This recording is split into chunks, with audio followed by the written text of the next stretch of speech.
fire adventures of Biggles.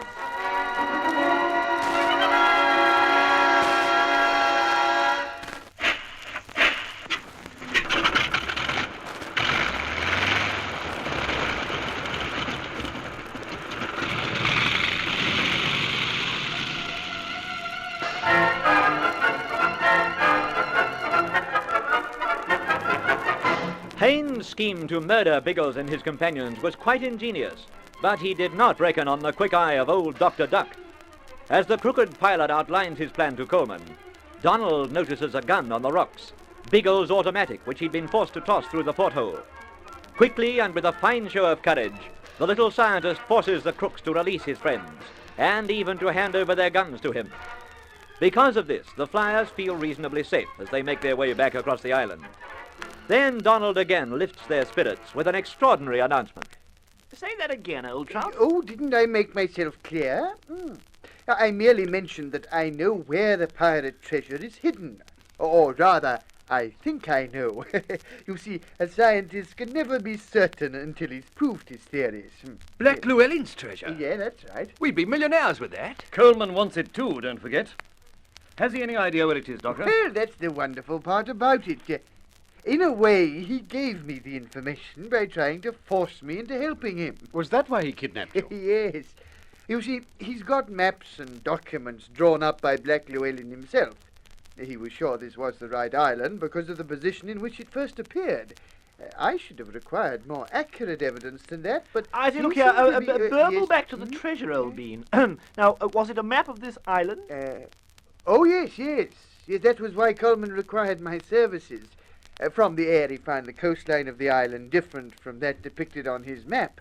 And naturally, he wondered about it, particularly as it had made his task of locating the actual hiding place extremely difficult. It was probably a different island after all. Oh, no. He was astute enough to reason that certain physical characteristics of the island would change during its sojourn of 300 years on the ocean bed. And he thought you could tell him which? Yes, exactly, Captain Bigglesworth, yes. You see, my science of biology, that's the study of living matter, brings me into close contact with the science of geology, the study of the earth itself. Therefore, it gave me no great difficulty to surmise what had happened to this plot of land since Llewellyn's map was drawn. Donald, old sausage, you're taking positive hours to get to the point. Yes. Where is the Valley treasure? By George, yes, I could do with a few pieces of 8. Don't start counting them yet, Dinge. Well, I'll tell you that all in good time, but you see, my method of deducing it was rather interesting. Yes, well, not as interesting as a few million Valley quid, old bean. How did you work it out? Yeah, well, you see, to start with, the island was obviously smaller than the figure in the map. From that, I deduced that the land hadn't emerged as completely as it had in the era of Black Llewellyn. So I went... In plain terms, old trout, you mean it hadn't stuck so far out of the ocean this time? Yes, you've nearly got it correctly, Bertie.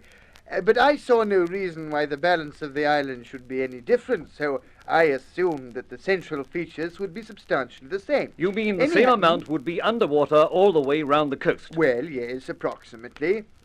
However, working on that theory, I managed to identify several central features. From that moment, I was able to orient the map, and, well, after that, everything fell into perspective. And you were able to identify the spot where the treasure was hidden? Oh, yes, or rather, locate its position. Yes, well, where is it, old bean? Where is it? The listy ears are almost flapping off. Hang on. How did you work all this out without Coleman learning about it? Oh, well, that was quite easy. He was with me, of course, and he even helped me locate some of the features. But I told him nothing of my theory and managed to put him off by deliberately muddling my calculations every now and then. Mind you, I think he suspected that I was putting it over him. Yes, I think that's what it's called. Just my turn to speak now, old Donald. I'm beginning to think, that you're putting it over us. Now, look here, for the last time, Donald, where is that Valley treasure? No. It'd be better if you didn't tell us, Donald. Oh, but why not, Bigglesworth? I'll need you to help to carry out the boxes. We aren't going to touch the boxes, and if you show us where they are, we'll be tempted. Now, wait a minute, Biggles. Oh, sizzling sausages, old bean, I've almost spent the money. Well, you shouldn't have. It isn't yours to spend. But it's just there for the taking, Biggles. And nevertheless, it has nothing to do with us. Black Llewellyn was a pirate, so to start with, the treasure was stolen. Then we were released by Scotland Yard to protect Donald on a scientific expedition. No one said anything about wasting time and endangering our lives on a wildcat treasure hunt. But Biggles, Elbean, if we don't snaffle the bally bullion, Coleman will. That's his business. He's no right to the stuff, but if he keeps out of our way, we'll keep out of his. I'm sorry, blokes, but I want to get away from this island as quickly as possible. If Donald has more work to do, I might consider that. But we'll wait for nothing else. Ruthless, hard as steel, callous, a beast with the deceptive face of an old cow. Well, of course, I suppose you're right, Biggles. I must say I'm disappointed. You know, for a while I felt quite eager about it. I really am sorry. But we are here officially, so our job must come first. Now, push on back to the kite. And don't talk any more about this confounded treasure.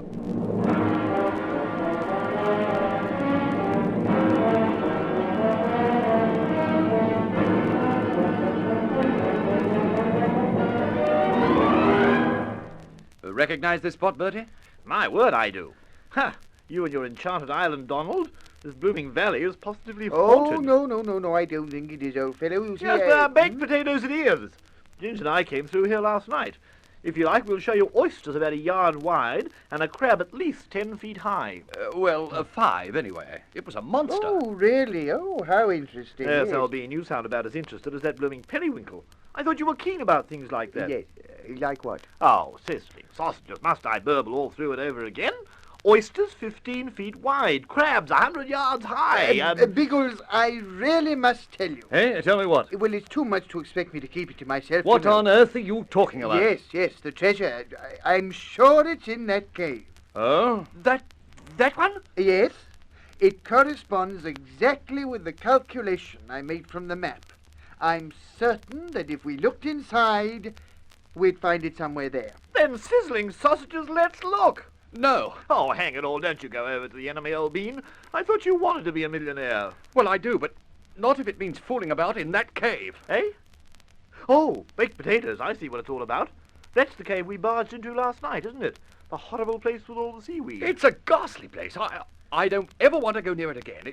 It sounds silly, I know, but there's something evil about that cave. I've always told you not to read so many comics, old trout. They play havoc with the imagination. But that needn't stop Donald and me having a waffle around. Eh, Donald? Oh, no. I should be quite willing to risk it. None of us will risk it, both for Ginger's reasons and mine. I'm sorry you pointed it out to us, Doctor. Well, we're not far from the plane now. We'll hurry back, finish the repairs as quickly as possible, and get away from this place. And all of you, please remember, I want no more talk about treasure.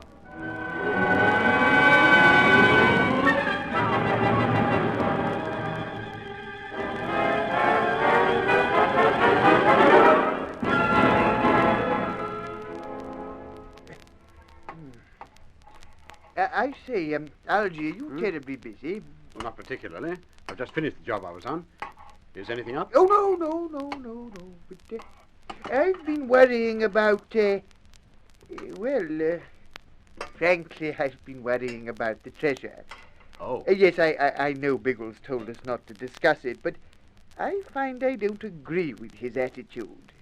To set my mind at rest, I felt I'd like to know yours. I mean, after all, you're a sensible fellow, and I noticed you didn't join in the argument very much.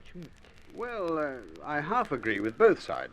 I know the treasure isn't ours, but I hate the thought of Coleman and his thugs getting it. Oh, yes, so do I. Yes, nothing will justify that for me. Those men are bad, you know. But, what do you think should happen to it? Well, I'd say it should be handed over to the British government. After all, we're British, and we were the first people to set foot on the island. That makes it belong to Britain as much as any other country, and I should think that would apply to anything we find on it. Yes, well, I'm glad to hear you say that. You know, I've been thinking along the same lines. Of course, you know it's not the money that appeals to me. I'm a reasonably wealthy man. But I do feel the treasure should be removed and handed over to the correct authorities. Mind you, we'd make a few quid out of it. We've done it before, and we've landed some very nice rewards. Oh, really? Yes, well, of course, that would recompense you fellows, wouldn't it? Yes. Oh, what do you mean? We're not going to... Algy, if you finish down there, come up and help me, will you? I've struck a tough spot. Righto, Biggles. Well, Those are my views, Doctor, but Biggles runs this show. Don't forget what he said. Oh, no, I shan't forget. But I must think about it. Yes, I must really think about it.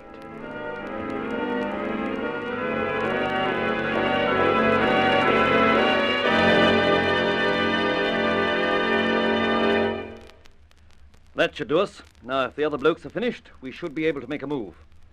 Hello, Ginge. You through outside? Yes, it's as right as pie now. Isn't Bertie in here with you? No. I sent him out to check the fuselage. You should have seen him. He's not outside. There's no one there but me. That's odd. Bertie! Bertie, where the dickens are you? He'd have heard that if he was in the kite. I don't suppose the silly ass would choose this time to play a joke on us, would he? I'll give him a joke if he has.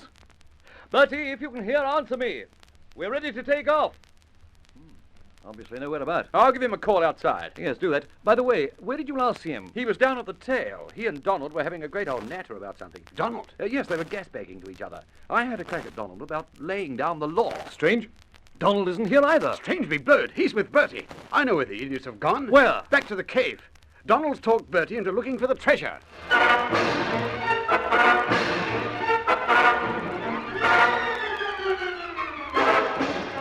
This is contrary to Biggles' orders, and there's something strange and threatening about the cave.